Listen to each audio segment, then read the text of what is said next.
आपके साथ मैं हूं अनुजा। बिहार में कांग्रेस और राजद के बीच सियासी घटनाक्रम पर नजर डालें। सबसे पहले राजद ने कहा है कि विधानसभा उपचुनाव में महागठबंधन मजबूती से लड़ेगा। इसके बाद कांग्रेस ने तारापुर और कुशेश्वर स्थान दोनों ही सीटों से अपनी दावेदारी ठोक दी है। इसके कुछ दिन बाद बयानबाजियों का क्रम और अचानक राजद ने दोनों ही सीटों से अपने उम्मीदवारों के नाम घोषित कर दिए। कांग्रेस ने गुस्सा दिखाया और बयानबाजी हुई। अंत में कांग्रेस ने भी अपने 2 कैंडिडेट उतार दिए हैं। इसके साथ ही यह बयान भी दिया है, समझिए महागठबंधन टूट गया। बिहार कांग्रेस प्रभारी ने साफ तौर पर कहा है कि अगर राजद कुशेश्वर स्थान से अपना प्रत्याशी नहीं हटाता है तो महागठबंधन टूटना तय है।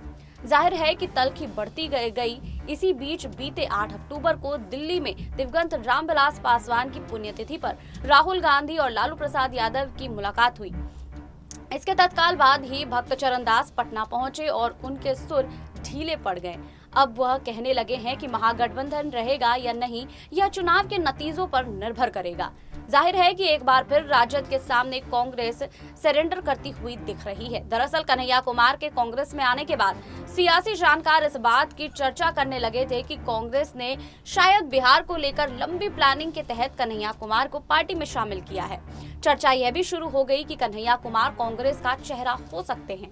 विधायक शकील अहमद खान जैसे नेता को साफ तौर पर कहते हैं कि कांग्रेस को अपना अस्तित्व बचाने के लिए राजद से अलग होना ही पड़ेगा। पर हकीकत यह भी है कि कांग्रेस किसी भी तरह से यह हिम्मत नहीं जुटा पा रही है कि राजद से वह अलग होकर भी सोचे। वहीं बिहार की राजनीति के जानकार कहते हैं कि कई बार दोनों ही बड़ी पार्टियों के बीच टकराव की वजह सामान्य बातें भी बनती रही है। वहीं इस बार भी महज 2 विधानसभा सीटों के उपचुनाव को लेकर दोनों ही पार्टियों ने अपने रास्ते अलग कर लिए हैं। अब सबकी निगाहें उपचुनाव का नतीजों पर टिक गई है कि क्या कांग्रेस राजद फिर एक बार चुनाव बाद एक साथ होते हैं या नहीं।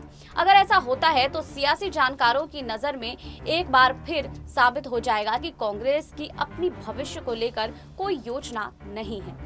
आपको हमारी ये रिपोर्ट कैसी लगी, हमें कमेंट बॉक्स में लिखिए। बाकी और खबरों के लिए जुड़े रहिए SPN 9 न्यूज के साथ।